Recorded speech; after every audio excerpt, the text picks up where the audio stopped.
I asked Captain Larry, where are you, Larry, to bring me from my bunk, my raincoat, and my denim shirt, Madeline shirt, and instead what he saw to bring me was my vest, and this was Tom's. So I'm wearing dual colors, which is very appropriate for today.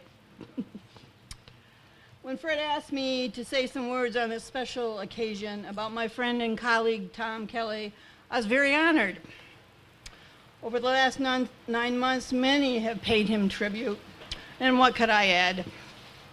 What few words and stories would honor Tom and adequately share my own perceptions of his legacy. The schooner Madeline came up from Traverse City yesterday afternoon, and it was an appropriate method of transportation on which to arrive in Suttons Bay for today's celebration. The voyage not only transported me the short distance from Traverse City to Suttons Bay, it took me again through over 30 years of times with Tom Kelly and to revisit our connections. My education and professional experience is in cultural resource management, history, and interpretation. Thus, I pretty much deliberately operate in a permanent awareness of a sense of place, meaning that I automatically look or think about a place and it triggers a flood of connections, stories, personalities, and events. Sharing that sense of place is something I do as an interpreter, and it has been my personal and professional mission since knowing a sense of place builds stewardship for that place and its natural and cultural resources. So the land and seascape between Traverse City and Suttons Bay is for me embedded with memories of my friend and colleague. This is a place where he chose to make his life. Here he sailed, laughed with his friends, sand and painted, researched, met his wife Annie, and with her raised their family. Here he invested his times and resources in talents in his mission to nurture stewardship of the Great Lakes in this and future generations. I first met Tom, no surprise, on a dock. It was about 1980, and this dock was just about where the schooner Madeline turns down there in the old, what we used to call the old coal dock in Graylinville, and now what we call Discovery Harbor. At that time, we affectionately called it the Black Hills Yacht Club, because it sat behind the TC Power and Lights coal dock, and our decks were always covered with a fine film of coal dust that drifted daily from the constant transfer of coal to dump trucks. And of course, when the coal boat came in with a new load of coal, and the wind was from the east, and with a little rain, you can imagine. Still, we loved it down there.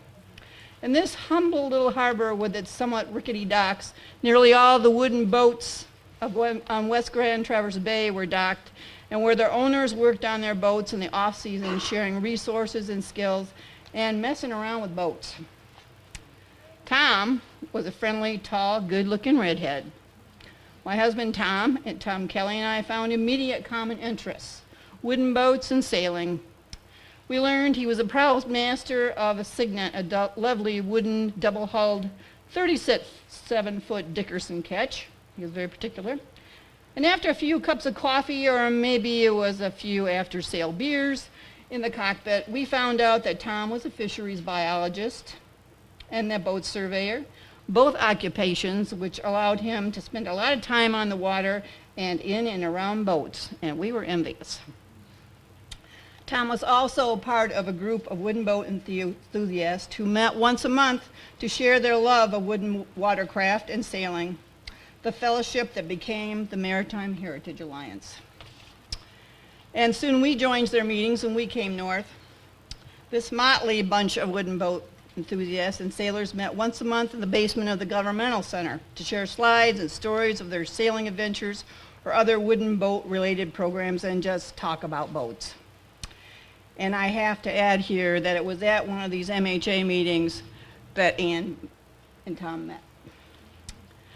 So Tom was a founder of MHA and on the first board of directors who initiated construction of the Mackinac boat Gracie L, which was built down in Clinch Park. This was MHA's first project to recreate historic Great Lakes vessels and keep maritime sailing and boat building traditions alive. And he was among the visionary MHA board and members who went on to build an authentic Great Lakes schooner, the Madeline. I call her the boat built on faith, little cash and lots of work. A precedent and example that perhaps inoculated Tom with the belief that a committed community of people with common values, a mission with integrity and for public good, and lots of investment of time and energy can succeed. Tom was also a member, MHA member, who started the Classic Boat Show here in Suttons Bay, which is held right down here on the old coal dock. It doesn't look like a coal dock now, but it was. Now it's a beautiful landscape park and where Inland Seas has her dock. And this is where Tom's beloved Signet has moored for decades.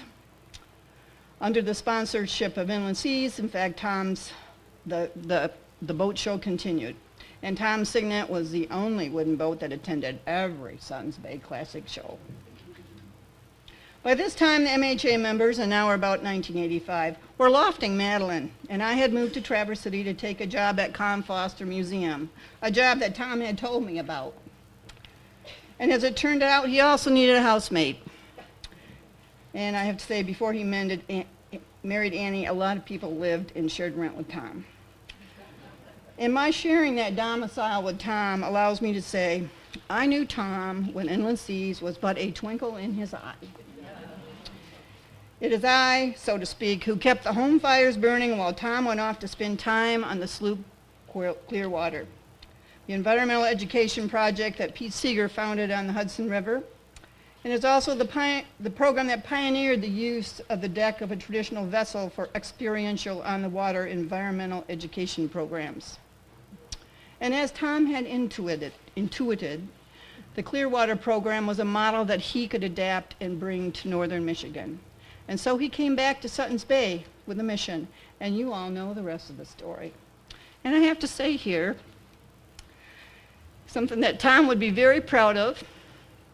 Last spring, Emma went to the Clearwater, and she served as their environmental educator. And now Graham also is in environmental studies. So what a wonderful, Tom, I'm so proud of you.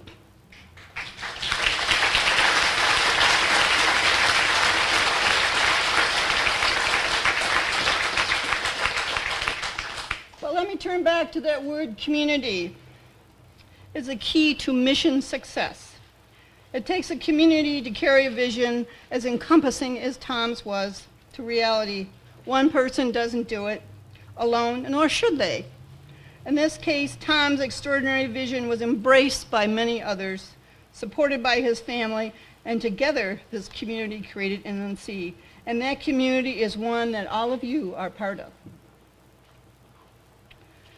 During the last few decades, my path is ran alongside that of Tom and often intersected because we shared that love of sailing and traditional boats and a special camaraderie, and especially because he and Annie generously shared their family, their children, and extended family with me. And I'm humbled to be called Aunt Laura by Graham and Emma. And there were always those maritime ties as we continued as an attribute of our friendship, and one I always smile about is I often took care of Emma when she was very young, and Ashley had been appointed the caretaker of 2-year-old Emma when Annie's due date came for their second child. And when the early morning call came, I only heard, "Securite, securite, securite." I replied, "I am on my way. Nothing more needed to be said." Though not trained as a scientist, I had a special interest in water quality because my father served as head of the Michigan Water Resources Commission for many years. And table talk around my dinner table in the 1950s and 60s was about the Rogue River and its toxicity, about chemical pollution on this is serendipitous, on White Lake, and other issues around the state. So I was conditioned early on to be attentive to water quality. My own interest in being a marine biologist was quelled by abysmal experiences with high school chemistry and higher math. However, Tom and Inland Seas allowed me to return to that ambition by offering the opportunity to train as a school ship instructor and to in turn offer my own experience in exhibit development and in education. And this statement takes me to the following. I asked Sally, and where's Sally? Wave your hand, Sally. Whee! I asked Sally, one of Tom's most dedicated, longtime friends and board member, and who has certainly been an integral part of Inland Seas over the past decades. I asked her, how many people do you think have trained to be Inland Seas instructors? And she said, probably over 1,000, with about 20 completing the course each year. What a miss. Oh, sorry. Don't want to do that. I'll move over. Just about to unveil something. Oh,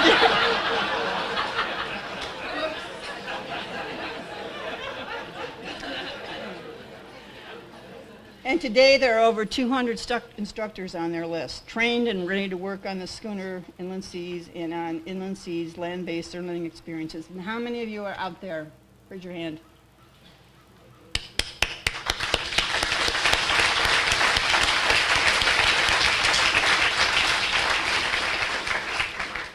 I had the opportunity to say this to Tom at one of the end-of-season instructors dinners years ago. I thanked him and Inland Seas providing me and the other instructors and volunteers with the opportunity to learn new skills and knowledge and reach out to future generations. I know some of the instructors come to the job with natural science and teaching backgrounds, but many more do not and are eager to learn and share their knowledge with those who are charged with the stewardship of our great Great Lakes. Moreover, Inland Seas instructors share their knowledge with great passion. The Inland Seas is a unique and invigorating classroom. Well-prepared instructors can engage students with their zeal because they are excited about what they know and are able to help students learn because, again, they are passionate about Inland Seas missions and programs. A student from an urban downstate school might not remember the pH of water or the name of that tiny phytoplankton they saw swimming under the microscope. But I think what will stick in their memory was certainly the experience of being on the water and fresh air under a sail and the passion of his or her school ship instructor had, what they had for sharing the knowledge of the Great Lakes and concerns for its future. The legacy Tom leaves is one who puts his heart, knowledge, and skills into a mission and project that he cared deeply about. His life's work reached for a lofty vision to foster an appreciation and stewardship for natural and cultural resources of the Great Lakes. A life work that I know brought him personal satisfaction, again, the opportunity to do that on the water and build a community who shared his passions. Tom's love of traditional boats and sailing was always constant, and he was always learning more about them, and that was always a source of satisfaction. His discipline as a scientist could be seen not only in his research, but also in the way he happily kept his boats in good order. His seamanship, did I do it? What do I do now? Just let it, okay. I'm almost done. His seamanship was impeccable, and he brought those who sailed with him to aspire to the same high standards. Equal in my heart is Tom's quiet respect and appreciation for those who worked with him, exemplifying the most positive and caring leadership, collegiality, and friendship. Last night, Alan Wolf, Gary Langton, Pete and Jan Ostrowski, and I sat on the deck of Inland Seas. They making music, sea shanties, and Celtic tunes, me listening. A light, warm breeze was blowing and the moon peeked through the clouds. Rafted alongside Inland Seas was Madeline, and behind us Signet lay at her dock. And this was a place where definitely Tom was present. Alan noted he was settled back with a cup of coffee, and I knew he was tapping his foot. Thank you.